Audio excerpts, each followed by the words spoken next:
Whoa. Well, what a great introduction, and it's wonderful to be back in my almost hometown. My hometown, in fact, is Geelong, and we have a football team that is going to win the premiership on September the 27th. Isn't it, brother? Okay, it is great to be here, and I thank particularly Helen and the team from Discipline and also from Gertrude Contemporary. I thank people here at the National Gallery of Victoria, Emily, Rebecca and Simon for his introduction, and he'll join me in question time afterwards. Okay, let's go to the primal scene, defining provincialism, the primal scene. It was in this office, Manhattan, Midtown Manhattan in 1974. An awkward silence expands to fill the Madison Avenue office of Artforum's then editor-in-chief, John Copland's, who is this gentleman, a little bit younger, but add a few years on, a grey hair or two, and that's John Copland's. The associate editor, Max Koslov, sat on the edge of the editor's large desk, saying nothing, but nodding in agreement. We'd just been through his comments on the draft of the Provincialism Problem essay, a process which systematically removed suffixes such as attic from words like problem and made my mix of academic art historical prose and conceptualist text making somewhat more accessible. Lawrence Alloway, the contributing editor whose invitation to write about the current state of Australian art was the kernel of the essay, he was away on that day. And so Copland's had just said words to this effect. It's a great article, Terry. It tells us about this bloody awful art world system that entraps us all. It's terrific writing, powerful politics. But you don't say what provincialism is. You don't tell us how it feels to be provincial. Give it to me in a sentence and we'll begin the article with whatever you say. So what is provincialism exactly? So I've just dropped one shoe in this lecture, and it'll take me half an hour to drop the next one. So a gap will now appear, which I'll fill with the prehistory of the article. Of course, it didn't come from anywhere. It definitely did not come from my head alone. So I want to set out the elements that brought me to the point of writing an article about provincialism in what, as Helen said, was then the world's most read and perhaps most respected art journal. And after that, I'll review some of the responses to the article and conclude by sketching how I see the situation has changed now. And I'm very happy to develop that last part in conversation afterwards. So we'll begin from a view from the empire in decline. It's hard to say exactly when I personally thought about the connections between local and international art in terms of a theory of provincialism.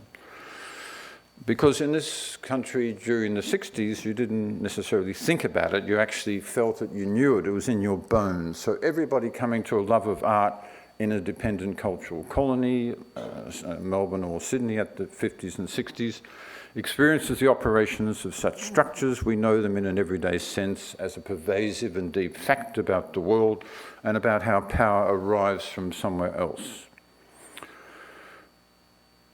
Depending on where you stand, this whole situation looks very different. So let's stand for a moment with Sir Kenneth Clark in London. As he, in 1962, delivered the presidential address to the English Association. And he began with these words, and this is a photograph taken at the time of him giving the lecture.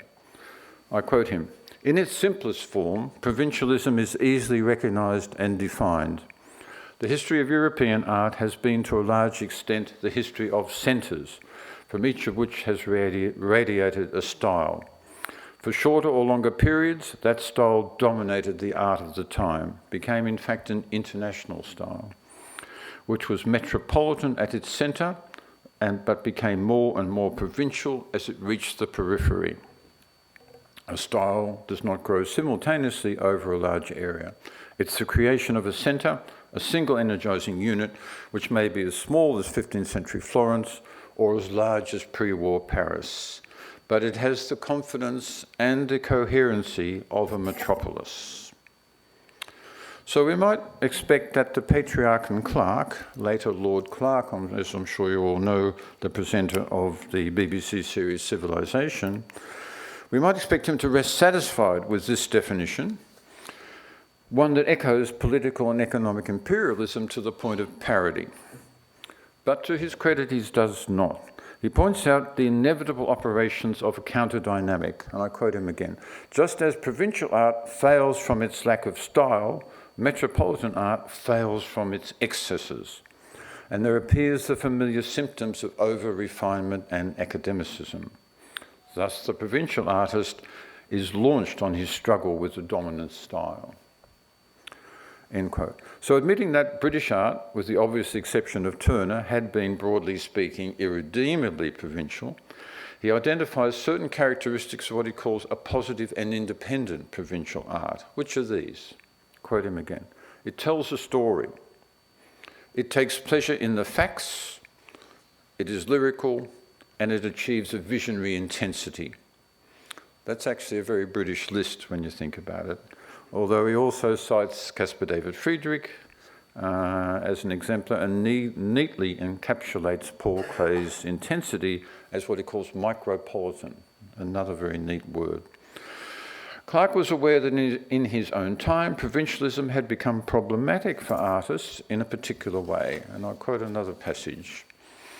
Granted that there are certain things which the provincial artist can do, and others that he had better leave alone, how deeply should he, it's always he at this period, study the art of the centre?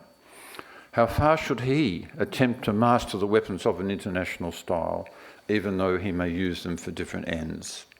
This is not an academic question, but a matter of vital importance to painters of the present day, because since the war, many of the most talented artists have come not from the old centres of European art, but from China and Japan, Australia and Indonesia, India and Mexico, and of course, above all, from the United States of America. It's an unprecedented situation, and the historian who depends on precedents must approach it with diffidence. End quote. So he recognises then that, as he says, there's no hiding place from this situation for artists. And, quote, the painter who tries to ignore what is vital in contemporary art will become a provincial in the worst and simplest sense of the word.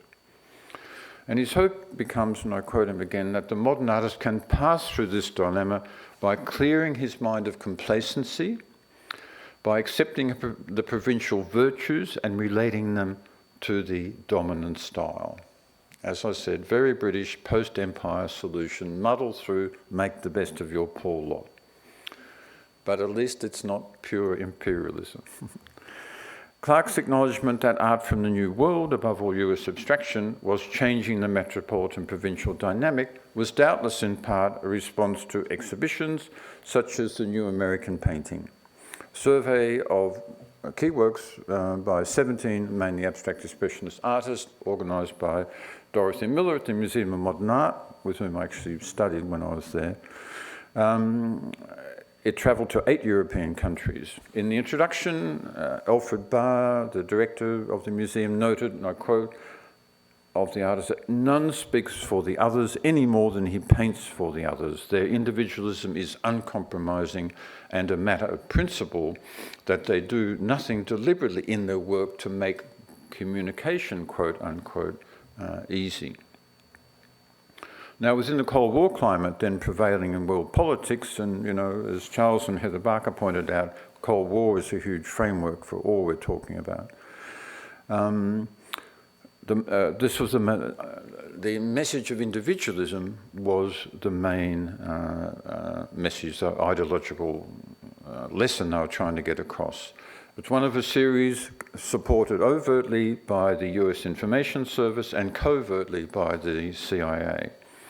Awareness of this support resurfaced in the early and mid-70s with articles by Max Kozloff and Eva Hesse. The allegations, they were only allegations then, they've since been affirmed by the agents involved, including the direct funding of this exhibition, the London showing by the CIA, who gave many thousands of dollars to a very rich New Yorker who made this gift on his own behest to the Tate Britain to do that show. The Cold War climate still echoed through the mid-70s because by the end of 1975, Copland and Kolsoff were sacked for running articles such as the CIA exposés, my articles, Lucy Lippard's on feminist art, and Ian Byrne's art market affluence and degradation. These were deemed too political. Out went the editorial board. And if you like, we can talk in the discussion about the fact that the origins of October magazine as a less political journal occurred in this precise moment. Now, there's another element to this that isn't so positive from the point of view of speaking about Sir Kenneth, and that's the idea that primitives come from the provinces. It's another crucial background to me writing my article. So Clark was responding, as he said, to work made by Australian artists. He visited this country in 1949, spending a lot of time with Professor Joseph Burke, again one of my teachers, who introduced him to the work of Russell Drysdale and Sidney Nolan, amongst others. In London, he vigorously advocated contemporary Australian art, especially the work of Nolan, who he regarded as a natural painter. That was his, which he was. He contributed an introduction to the exhibition, a recent Australian painting at the Whitechapel Gallery, of which I show you an image. Oops, there's Bernard. An image of the artist gathered at the opening, or some of them, in which Clark said, quote, "The sudden appearance of an Australian school of painting is one of those blessed events which help free the arts from the iron grip of historical determinism." That's code for the Soviet Union and the influence of its communist principles. But it could also mean that there was a kind of an iron grip of European metropolitan dominance, and that was weakening, and some more plural art world was coming into being. The recent Australian painting show was curated by Brian Robertson, an enthusiastic for, I quote, enthusiast for, quote, "the natural and instinctive feeling for the sensuality and plasticity of paint of the Australian artists, a feeling possible because, quote, the Renaissance tradition is utterly remote from them." What he did in that show was balance works by mid-century figurative masters such as Drysdale with the emergent Melbourne Antipodeans and the Sydney abstractions, as well as young guns such as Brett Whiteley. And he staged them all within a setting, and this is how he actually presented them. This is in a letter to Hal Mishingham, with enormous tropical plants and trees in the gallery, some of them Australian, and the place blazes with light and colour. Incredible. So and finally, in his introduction to the catalogue, the young critic and student at the University of Sydney, Robin Hughes, elaborated this embrace of the Australian artist's untutored, instinctual kind of inspiration. And this drew the ire of Bernard Smith, who we'll speak about for a moment. Bernard dubbed it the myth of isolation. He wryly observed, and I quote, "Oddly enough, whereas until recently isolation was advanced as an explanation of the supposed weakness of Australian art, it's now being advanced since the exhibition at the Whitechapel to explain its apparent strength." He blamed this view on European fascination with the art of peoples they regarded as primitive. Their recognition that key developments in modern art had been driven by this fascination. We now call it primitivism because we're meant to be over it, but at that point they weren't. Drawing some distinctions within Clark's list of the game changers, he noted that American art by 1950 was, quote, "perhaps the first art of the West to discard the last remnants of the Renaissance tradition still surviving in contemporary painting."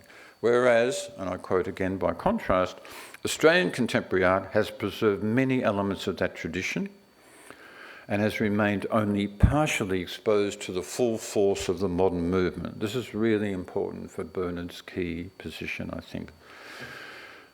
has preserved many elements of that tradition, but remained only partially exposed to the full force of the modern movement. The blend of innovation and tradition, which is the result, has, in my view, been responsible for the vitality which the London critics, who he capitalised LC, so widely applaud. So the full force of the modern tradition from which Australian artists were isolated was American abstraction, if you put that in context. And he doesn't mind that, because after all, as the Antipodean Manifesto makes clear, he believed that it was not a bad thing to be so isolated in that particular case. Part of the backstory to recent Australian painting as an exhibition was that it was a deliberate and very successful effort to get in front of an official survey exhibition being prepared by the extremely conservative Commonwealth Art Advisory Board for showing at the Tate Gallery, as it was then. Now it's the Tate Britain venue.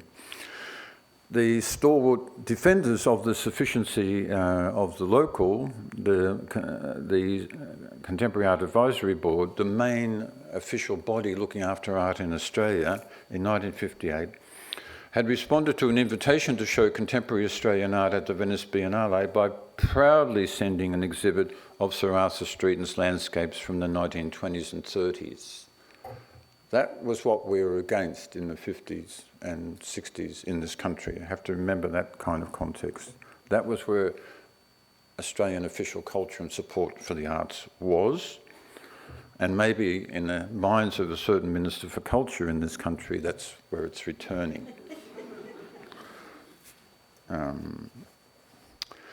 So there's an even deeper backstory. It's much more interesting.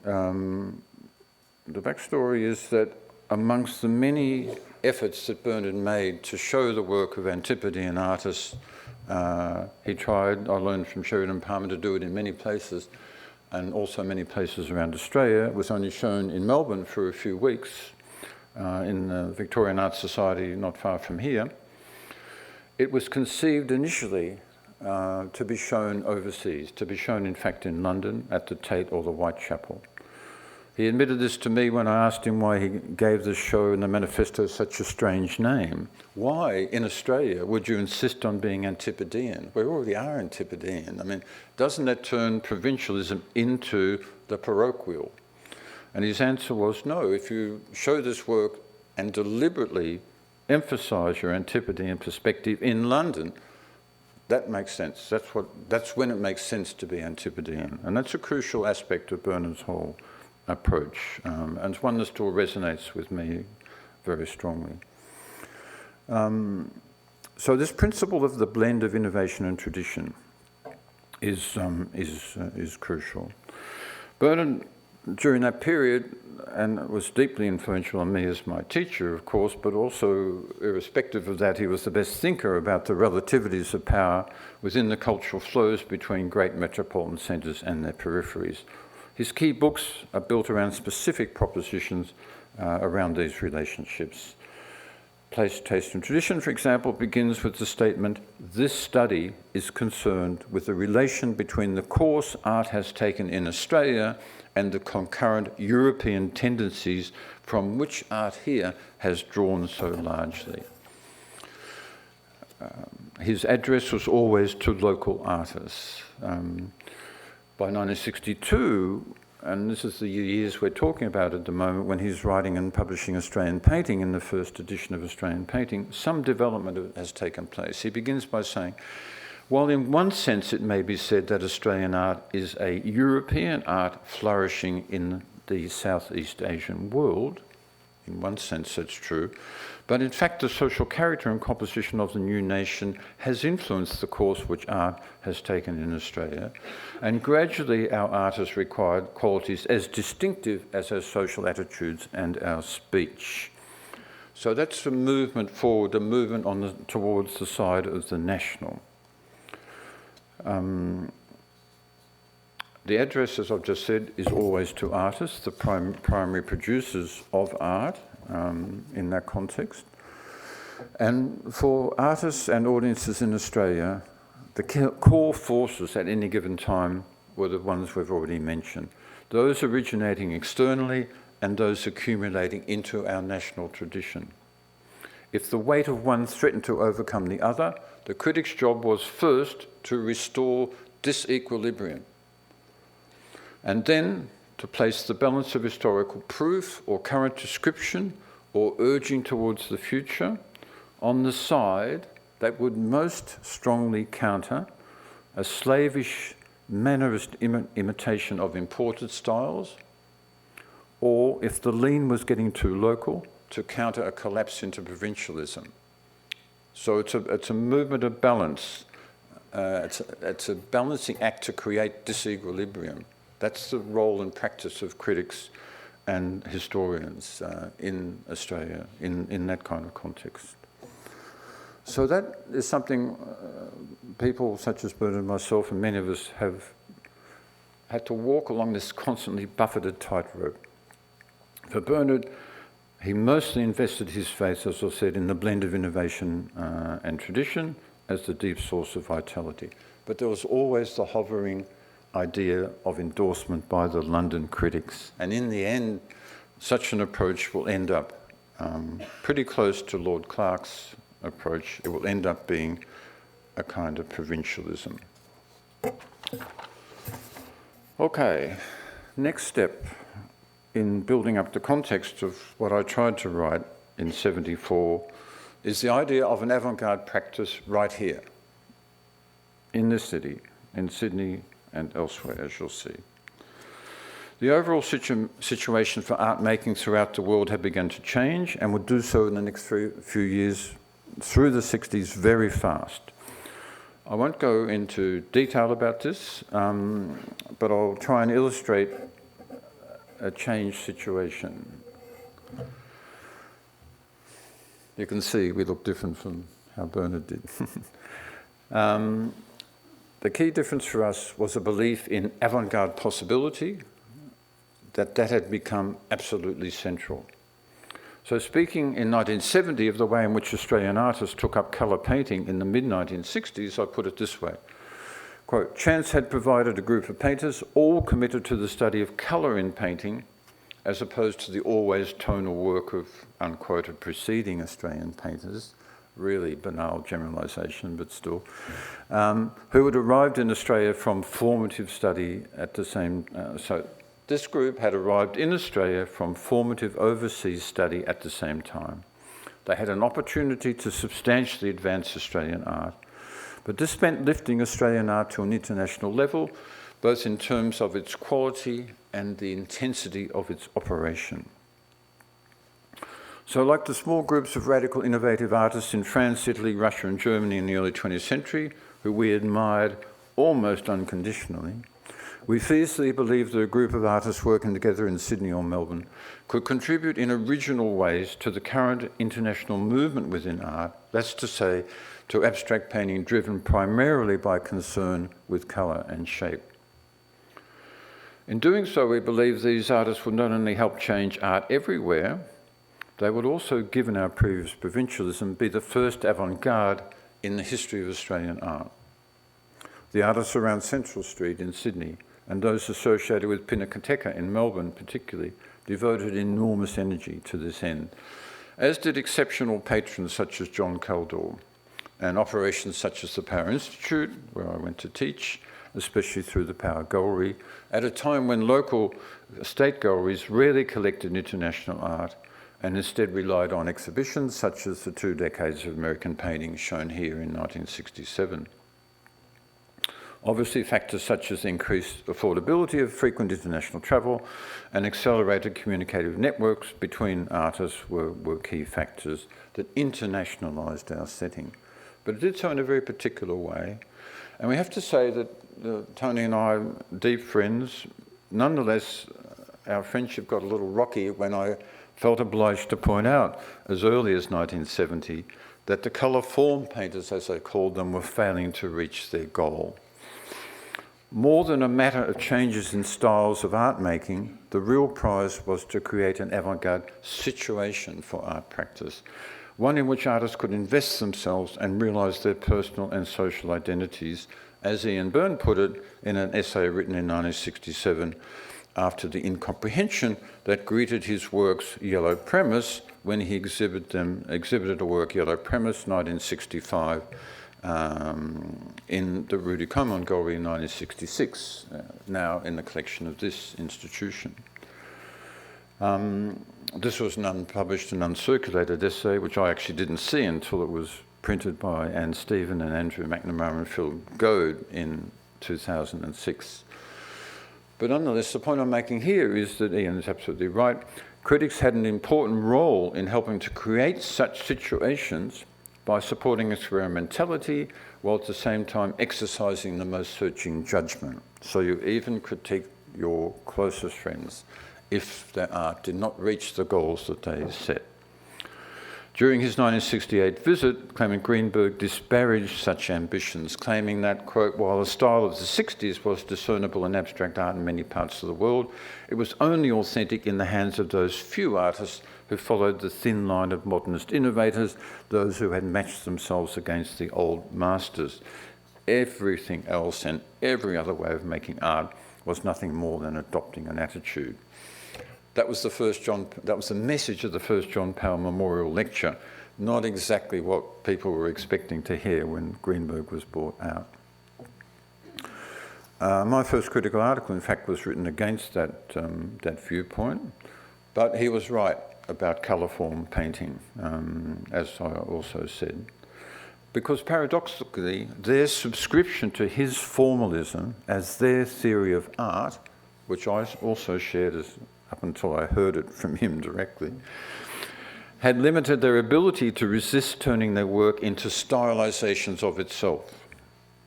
So much to my friend's displeasure, as I've said, I noted this in an article in Other Voices, in the first issue here, work by David Aston. And after travelling to Europe that year and sharing the enthusiasm of my colleague Donald Brooke for the experimental art that was being made, it seemed, everywhere around the world at the time, including all the major Australian cities, I engaged in critical debates with Greenberg and his followers, such as Patrick McCackey, who was based here at the time, whom I accused of suffering an updated version of the cultural cringe, as first defined by Arthur Phillips in 1950 in Meanjin. So from the debates of the early 70s, I'll just cite one example, because it's another part of the jigsaw background to the provincialism problem. It comes from the concluding section of an unpublished lecture I gave to the Contemporary Art Society called Changes in Art and Criticism, aroused considerable controversy at the time. I'll just summarise it. There are a number of ways of changing this situation, but few of them are available to the Australian artist who wishes to break the inevitabilities of his provincial situation. So I'm still hissing. There is no future in turning back to the odd manifestations of peculiarly Australian art. And there's no continuing traditions in Australian art worth extending or building on. So bye-bye Bernard in that remark. Without the social pressure of a metropolitan centre, and that is the echo of Clark, who, as it happens, I had not read that essay of his, but Bernard definitely had, so I'm sure he told me about it. But without the social pressure of a metropolitan centre, few, if any, artists in our provincial situation can derive anything for their art out of the experience of being an artist as such. In other words, out of being in a city that's dynamic. The difficulties of qualified imitation, or of trying to impose an avant-garde situation on Australian society, have already been pointed out. So there remain three positive alternatives. Leave for the metropolitan centre and stay there. Imitate blatantly and totally, or direct yourself towards changing the nature of art. I went on to note that the first option broke the visit and return cycle so typical of Australian artists' biographies, gave Ashil Gorky as a clear example of a great original art being produced on the basis of unmitigated imitation over many years. You remember he imitated Kandinsky and Miro for a period of 20 or 30 years before arriving at the style that made him famous and only lasted a few years. And concluded with these words about the third option.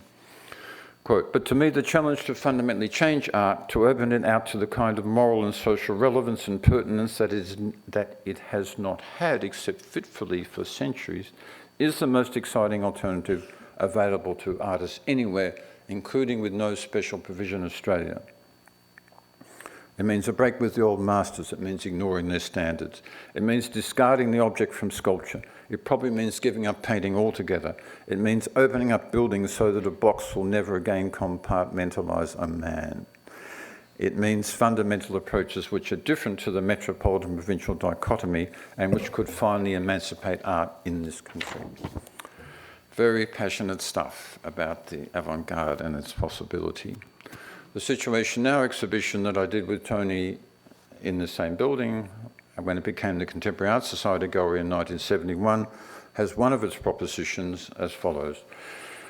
It's the last quote before we get to the Provincialism article.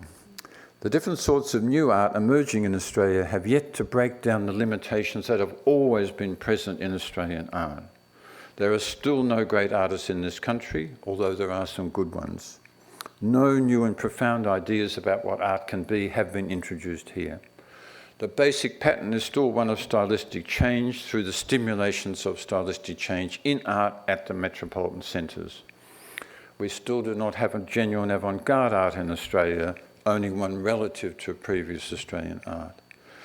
That the new forms, however, and this is a however, that the new forms of art are not specifically Australian, and that they are of a kind that is open, discursive and exploratory, at least establishes two of the conditions for a genuine avant-garde to emerge in this country." So to aspire to fundamentally change the nature of art is to set a very high bar. But it is one that's motivated me and those with whom I've worked most closely throughout my life. It drove art language activity in New York, and which brings us to the final element in the background story to the situation. So here's some shots from the family album. I won't leave them up for long because they're too embarrassing. This is myself, my wife, and actually my father-in-law in front of 250 Bowery, the building in which Ian and Mel lived in New York, where we had all our art language meetings on this floor right there. Now it's luxury condominiums, $1 million each, opposite the new museum, straight opposite the new museum, up the road a bit. And there's yours truly in 1973, so maybe I've changed a bit. At least my posture is better.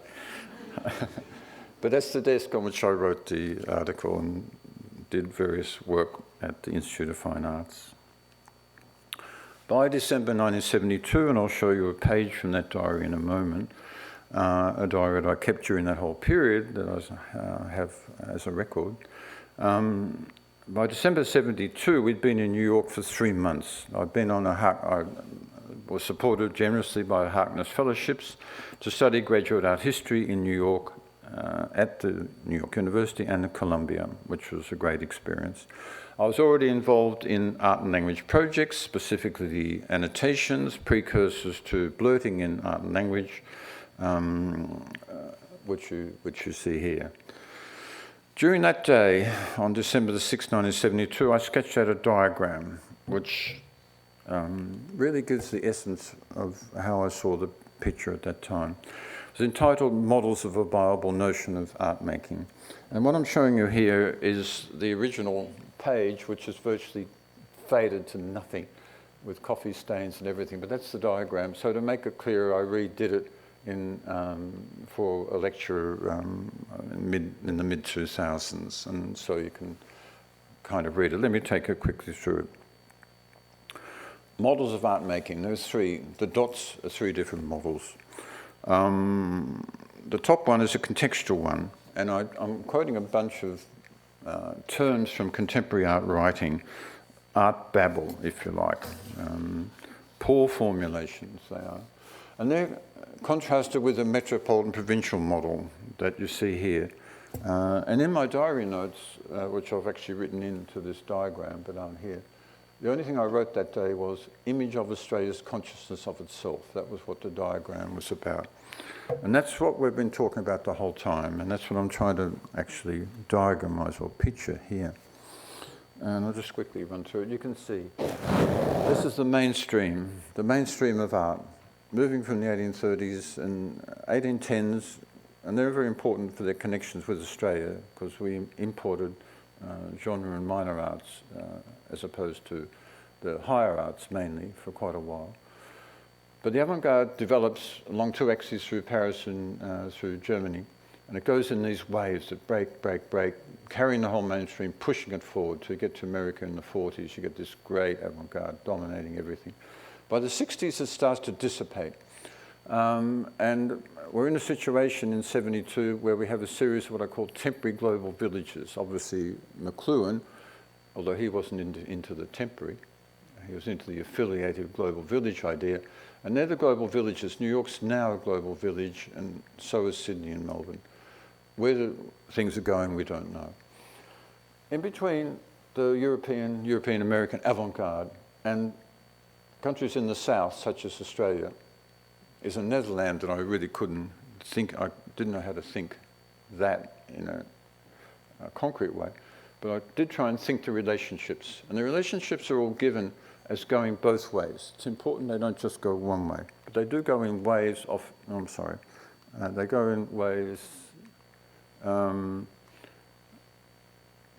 according to the shifts that happen overseas, but they also feed back and sometimes maybe would create those shifts, although that's not a very frequent thing in terms of Australia. It is for other souths. Australia is driven by its own dynamic. Dynamic that sort of shifts it forward in these shuffles. The interrelationship between the peripheries of Australia, the coast and the outback. And even though I had no knowledge whatsoever of what was happening in Papunya at this time and throughout Central Australia, every Australian knew that the psychic centre of the country was in fact the outback. And then I say at the bottom, superimpose this on a sociological model of interaction and progress. And that is probably the biggest demonstration of the limitation of my thinking at the time, that I thought you could actually superimpose all these other elements onto social relations as opposed to understand that they existed inside and within each other. But in effect, the whole theory of provincialism and how to break through it is such a theory, I think. Okay, now Ian and Mel and I in particular within Art Language, and Nigel Lender when he came and joined us, were very concerned with questions of provincialism. And that's the other great structural, last and very important structural element to my essay, which I'll get to in a second. Ian, in 1973, wrote an essay sometimes called Provincialism, sometimes called Art is What We Do, Culture is What We Do to Other Artists. He was punning on a remark of Carl Andre, quote, art is what we do, culture is what is done to us. And Ian was trying to bring up the fact that when you export Carl Andre's work, he's doing it to other artists. And that was the power relationship that was involved. So Ian opens his essay with a set of questions which he developed in discussion with Mel and me. The rest of his essay is his own, but these were his questions. In what ways, let me just give you an image of Ian. So this is the Art and Language group. It's a drawing done by two members from Canada, and they made a kind of art and language joke series. It's Joseph, Sarah Charles, no, that's Sarah there, Ian and Mel Ramsden in the loft at 250 Bowery. But I'm about to quote Ian, so let me just show you an image of him. This is him reading a text. It's a little bit later. He wrote this text, in fact, after the dismissal of the Whitlam government, just before he came back to Australia. But I'll just quote the key elements from his provincialism article. In what ways is a travelling exhibition of contemporary American art useful or destructive? From where does the information come for an earthwork to make sense in Australia? Can we presume that the viewer of a work by Donald Judd in Paris gets the same information as a viewer in New York? Why do European collectors prefer art language texts in English over translated versions? And why is it that the political concerns of many South American artists have the effect of relegating them to minor status in New York? In the main body of the essay, he made his key argument. Quote, what provincialism really means is that, and he underlined this, significant judgments are being made according to rule governing behaviour in an ideologically different context. This amounts to a cultural impotence for artists of provincial context or in provincial context, and intentionally or not sustains a cultural imperialist policy on the part of those in the dominant context. He said we have to conceive of the game as no longer containing a trick which enables Americans to win. We have to conceive of it as a whole new game. Okay, so I was writing my essay at the time, benefiting from Ian's input and from Mel's and from that of the Artforum editors. Now, I set out to describe the game he was talking about in full, in all of its dimensions.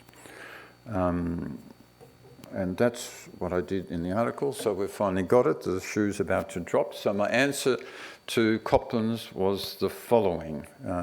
This is the issue which had the article, to work by Bob Morris on the cover. Provincialism appears primarily as an attitude of subservience to a hierarchy of externally imposed cultural values. It's not simply the product of a colonialist history, nor is it merely a function of geographic location. Most New York artists, critics, collectors, dealers, and gallery goers are provincialist in their outlook, attitudes, and positions within the system. Members of artworlds outside New York, on every continent, including North America, are likewise provincial, although in different ways. The projection of New York, of the New York art world, as the metropolitan centre for art in every other art world is symptomatic of the provincialism of each of them. So I went on to talk about the dynamics of dependence in art-producing localities in other places such as Australia, where art changes at a secondary move from the source of stylistic innovation. For example, in Australia, most changes came from France or the US through Britain. That happened right up to the 60s. I repeat a lot of the ideas you heard before, so I won't emphasize those again, but I will give you, as I'm talking, a kind of sense of the article in its original publication, because often many of you, I think, have read it without the illustrations. These are really important. Most of them came from the 1973 Mildura Sculpturescape. They show work by Ross Grounds, as you see here, Kevin Mortensen, Bert Flugelman.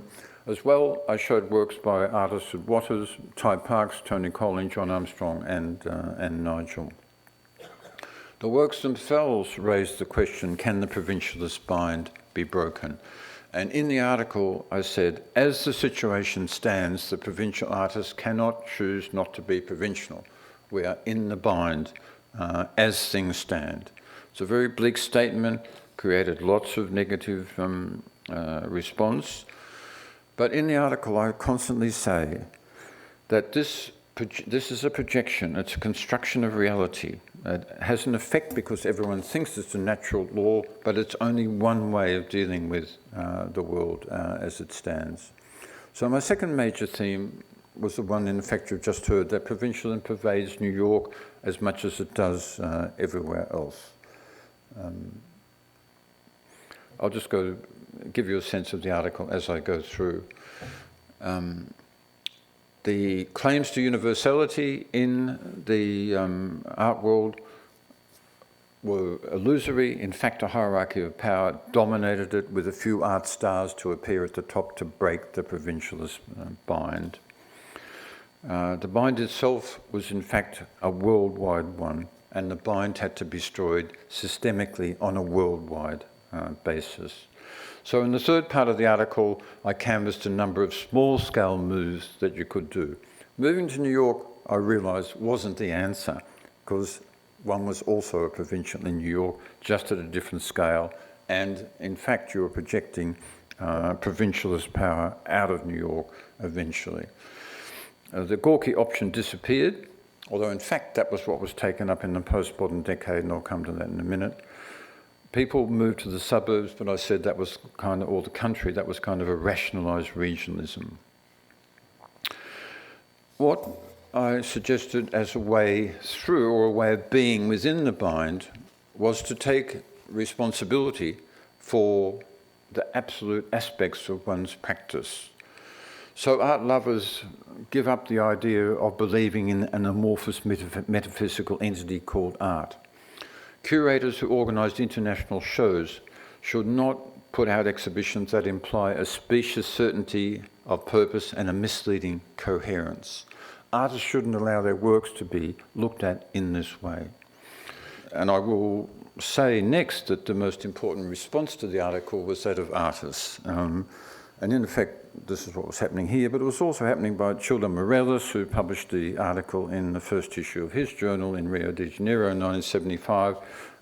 In Australia, a number of artists engaged with the work. Imants Tillers, most obviously, in this work, which is specifically devoted to the article by matching. He matches works by from Duchamp's Large Glass and a work by Hans Huyssen in the Art Gallery of New South Wales. So, while postmodern artists all over the world adopted appropriative techniques during the 1980s, they did so more intensely in this country, actually, and they did so in a way that was much more tied to art historical positioning than they did, for example, in Cuba, where postmodernism was a very important liberating force, and in Eastern Europe. And perhaps that's an effect of the article.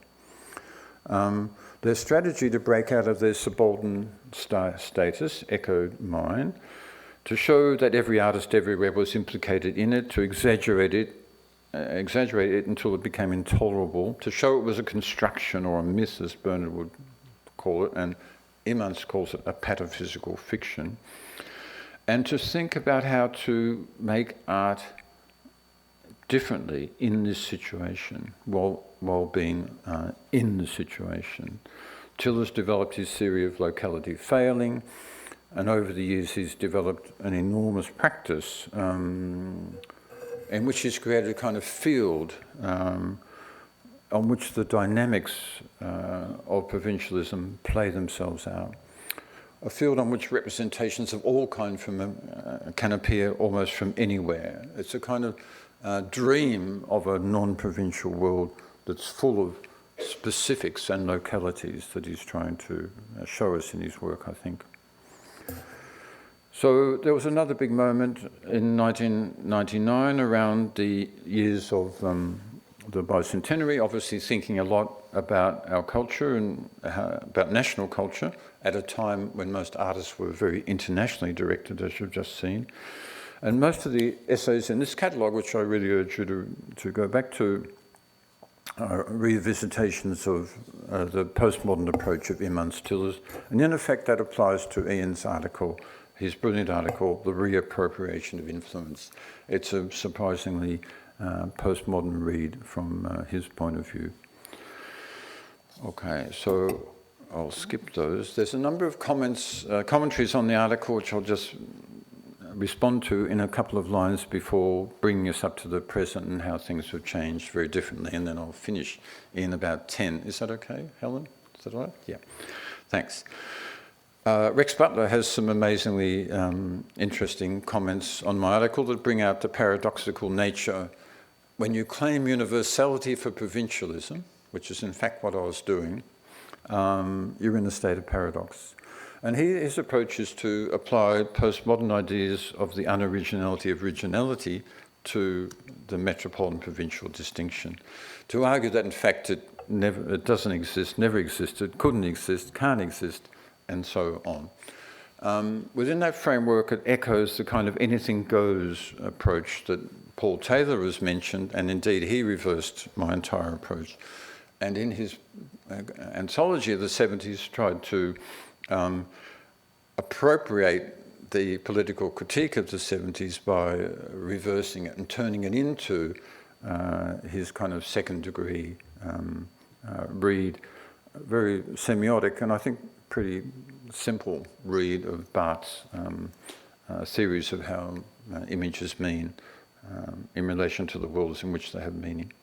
Anyway, there's another effort that Rex Butler and A.D.S. Donaldson are trying to develop a history of un-Australian art, which is an effort to, again, break the provincialist bind. But unfortunately, they've developed a kind of history of all the artists left out of Bernard and my books on Australian art, and all the artists left out of everyone else's books on Australian art, as a kind of current, who are the real Australian artists, or at least the un-Australian artists.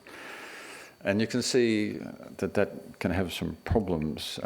In fact, it ends up being the best proof of the provincialism of the artists that they're talking about that one could offer.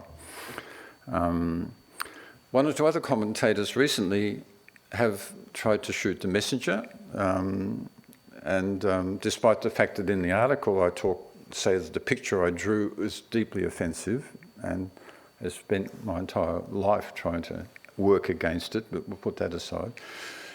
One or two people have said the article itself is at fault. It's caused the situation that it tries to describe.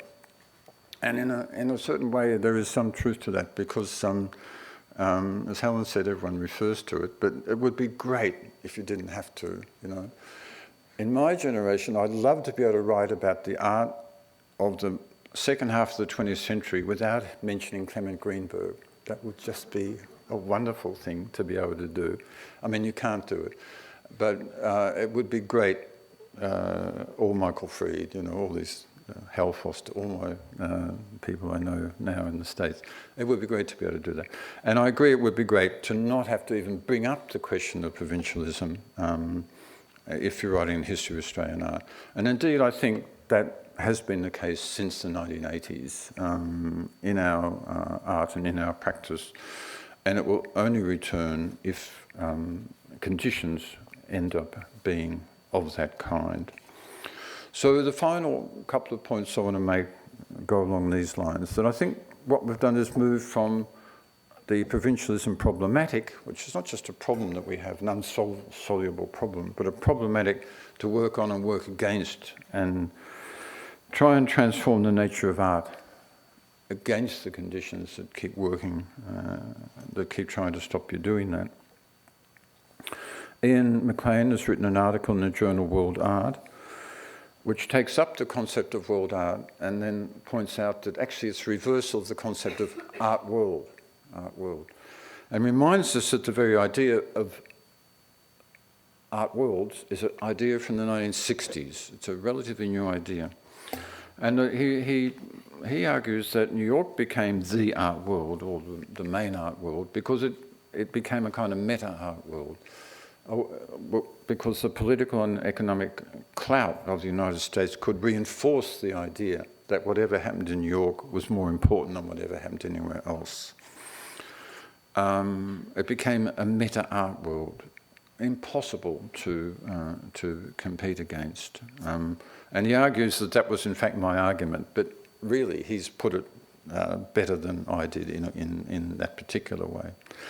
But he does say that the article doesn't announce provincialism problem so much as write its obituary. So in a concerted fashion, it first put the art world, capital A, on notice in the name of an idea of world art. World art is tolerant of local art worlds, such as Indigenous ones, and is predicated on the assumption that it is a zone of translation that can move between art worlds and be in more than one simultaneously. That's what he says, and he's absolutely right about that. That's part of what I mean by contemporary and by contemporaneity. So let me just finish with a couple of images that will try and bring you into that world. And it's pretty wordy and it's very complicated, and I'm not going to go through it all. It's laid out in my recent books. And it's not just a matter of what happens in art with the rest of the world being somehow out there. It's about the nature of the character of contemporary thought and how it moves, contemporary life and thought. And it's moving, I think, in these currents, and it's isolating the master narratives of modernity, leaving them like beach whales, and it's proliferating divisive differences while at the same time channeling them into these currents. And it's about the shape of these forces, these set of forces, three sets of forces moving through the present, moving from the past through the present, but also moving still through the present. All these modernities continue. They've got many different names, and that's what they call themselves, but you can pick up the sense of them. And between them and this whole second great current, which the provincialism problem was starting to name and put its name to, this great transnationality that's occurring in the world and putting idea of nationality into a transitional phase in all these sort of manners. Between those two is a dialectical opposition, but there's no longer, I think, a sense that they will somehow resolve themselves and that all these energies and nations will become modern in some way. And that everyone will become, not like the West was, but like the West really should be. That's not going to happen. That dream is over. But yet there's another set of ways of being in the world. They're being developed particularly by younger generation people and people looking for different kinds of politics, as you see down the bottom. And between these and these two above, there's not even the beginning of an idea of resolution. There's antinomic friction, differences that will keep on being different and producing differences from now on. So there's a lot that could be said there, and I'm now writing an entire book which will be on that page. It'll try and summarise that page. But difference does dominate, and you can see it everywhere. Even one of the books referred to. Guess which is the English and the American edition of this recent book. Okay, this is the one you get in this country because, of course, the world's still divided by English publishers into two parts: those with headquarters in London and those headquarters in New York. So that gets distributed through South America and so on. That hemisphere, and this gets distributed throughout all the ex-British colonies with that cover, which the American editors just could not face. No, we just can't do it. Sorry, Terry, we can't do it. And to their credit, this is a gay artist who works in South Africa, and the first time any of her work was ever shown in a textbook. Only recently has she had a couple of exhibitions. Tracy Rose, she's re-performing, of course, Rodin's The Kiss. And what that leads me to is this sort of structure that I organised that book about and all my recent books. You'll recognise three currents moving through contemporary art in time, different kind of commitments coming from different places, developing internally in different sorts of ways, and leading art along these kind of directions. We're a long, long way from the provincialism problem with this top-down structure. And this is the last image I'll show you, because it's quite fascinating when you look at it. These three-part models, and what I hope I've been able to do is look at these relationships and really look at what here, back in 72, was still absolute dominance from a mainstream European and American, with Australia like this egg flashing through space and hopefully connecting and not connecting.